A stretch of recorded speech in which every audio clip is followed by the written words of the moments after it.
شاہ صاحب قبلہ میرا اگلا سوال یہ ہے کہ یہاں فرمایا گیا کہ میں وہ بھی جانتا ہوں جو تم نہیں جانتے اور وہ بھی جانتا ہوں جو تم چھپاتے ہو، تو کیا فرشتے بھی کوئی چیز چھپاتے ہیں اور وہ کیا چھپاتے تھے؟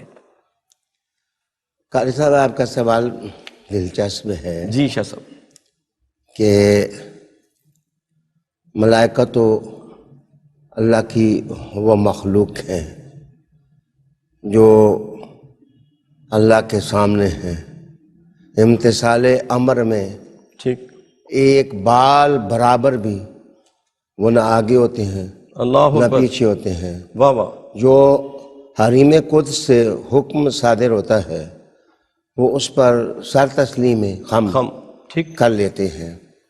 انہوں نے اپنی مرضی سے چھپانا کیا تھا اور انہوں نے ظاہر کیا کرنا تھا۔ سبحان اللہ۔ اصل میں یہ جو چھپانے کی بات آپ نے کی ہے، جی جی، آیت کا جو در و بست ہے، ترکیب ہے، سبحان اللہ، اس کے اندر سوال بھی موجود ہے اور سوال کا جواب بھی موجود ہے۔ سبحان اللہ، ظاہر تو فرشتوں نے ایک کام کر دیا تھا، وہ یہ تھا کہ انہوں نے کہا تھا کہ اے اللہ تو تاج خلافت ایسی مخلوق کے سر پر رکھنے والا ہے جی کہ جن کو تیرے دیے ہوئے علم سے ہمارے وجدان میں یہ بات آتی ہے یا سوچ میں یہ بات آتی ہے یا جو اس سے پہلے انسان تھے ان کے کردار سے یہ بات سامنے آتی ہے ٹھیک، کہ یہ فساد کریں گے، جی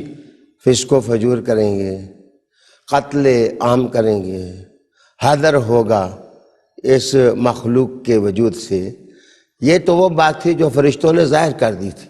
جی، تو دونا سے اشارہ دراصل اس طرف ہے۔ واہ واہ، اب مسئلہ یہ رہ گیا کہ چھپانے سے کس طرف اشارہ مقصود تھا؟ ٹھیک، جو اللہ رب العالمین نے کہا جو تم نے ظاہر کیا ہے جی، میں وہ بھی جانتا ہوں، میں آسمانوں اور زمین کے غیب کو بھی جانتا ہوں، واہ واہ، ہر چیز میری نظر میں ہے، ٹھیک، اور جو تم چھپائے ہوئے ہو ہاں ٹھیک، تک میں اس کو بھی ٹھیک، جانتا ہوں۔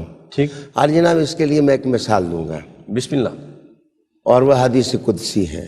الحمدللہ، رب کریم نے ارشاد فرمایا، حدیث قدسی ہے، سبحان اللہ۔ رسول کریم علیہ السلام کو فرمایا کہ شاہ صاحب حدیث قدسی کی بھی وضاحت کر دیں ناظرین کے لیے، وہ کیا؟ وہ بات تو اللہ کی ہوتی ہے ٹھیک ہے، ٹھیک، لیکن زبان رسول محترم صلی اللہ علیہ وسلم کی ہوتی ہے اللہ، اور الفاظ بھی حضور کے لبوں سے موتی بن کر جھڑتے ہیں۔ سبحان اللہ، سبحان اللہ، تو رسالت میں آپ صلی اللہ علیہ وآلہ وسلم کو کہا گیا کہ لولا کا لما خلقت الافلاق، افلاق، اے محبوب اگر آپ نہ ہوتے جی، تو آسمانوں کی تخلیق نہ ہوتی، میں نہ کرتا۔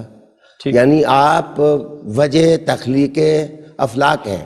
بے شک، یہاں میں عرض کرنا چاہوں کہ صرف افلاق اللہ تعالیٰ نے زبان قدس سے اشارہ فرمایا۔ ٹھیک، کیا زمین نہیں تھی؟ کیا ستارے نہیں تھے؟ اللہ اکبر، کیا سماوات نہیں تھے؟ ٹھیک، کیا سدرۃ المنتہا نہیں تھی؟ وجود اور کائنات میں تو کروڑوں اربوں چیزیں ایسی تھیں جو موجود تھیں، بے شک، لیکن جس وقت کلام کیا جاتا ہے تو کلام میں غلبہ دیکھا جاتا ہے کہ جس کو مخاطب کیا جا رہا ہے واہ واہ، اور جس سے بات کی جا رہی ہے جی، اس کے ذہن میں بڑی چیز کون سی ہے۔ سبحان اللہ، تو اس کائنات میں اس وقت افلاق کی عظمت مسلمہ تھی۔ سبحان اللہ، فلاسفہ بھی اور حکما بھی جی، جب بات کرتے تھے تو افلاق کی بات کرتے تھے، اللہ اکبر، آربٹس کی بات کرتے تھے، آسمانوں کی بات کرتے تھے۔ تو رب کریم نے جب یہ کہا کہ تو نہ ہوتا تو میں افلاق کو نہ مناتا، معنی خود بخود اس میں آ گیا جی، کہ تو نہ ہوتا ستارے بھی نہ ہوتے، تو نہ ہوتا دریا بھی نہ ہوتے، تو نہ ہوتا ابہار بھی نہ ہوتے، تو نہ ہوتا تو کوئی چیز کائنات میں نہ ہوتی۔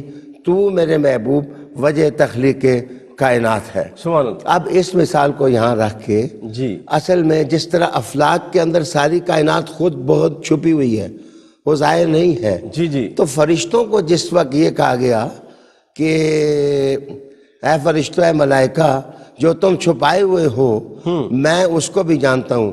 معنی یہ ہے کہ تخلیق کائنات کی تاریخ میں جو چیزیں ابھی ظاہر نہیں ہوئی ہیں، واہ واہ واہ، چھپی ہوئی ہیں، سبحان اللہ، مخفی ہیں، واہ، پردہ اخفاء میں ہیں، میں ان کو بھی جانتا ہوں، کیا بات ہے، اور جن کا علم ابھی تمہیں نہیں دیا گیا۔ اللہ اکبر، پھر میں یہ عرض کروں، رب کریم نے کہا کہ میں آسمانوں اور زمینوں کے غیب میں جاننے والا ہوں، میں بے جانتا شک، ہوں۔ ٹھیک ٹھیک، تو اللہ سے تو کوئی چیز غیب ہے ہی نہیں۔ ہے ہی نہیں، بے شک، تو غیب سے اشارہ یہ ہے کہ جو تم سے اور پیدا ہونے والی مخلوق کے نظر سے غائب ہے میں اس کو بھی جانتا ہوں، اور جو ظاہر ہے تم پر میں اسے بھی جانتا ہوں۔ ٹھیک ہے، اس سے تیسرا اشارہ یہ تھا کہ جو تصویریں تمہیں بتائی جا رہی ہیں، مثلا تمہارے سامنے نوح علیہ السلام لائے گئے، ٹھیک، تمہارے سامنے ابراہیم علیہ السلام لائے گئے، جی، تمہارے سامنے اسماعیل کی تصویر لائی گئی، تمہارے سامنے محمد صلی اللہ علیہ وسلم لائے گئے، تمہارے سامنے ان کی اولاد لائی گئی، اللہ حسن اور حسین لائے گئے۔ سبحان اللہ،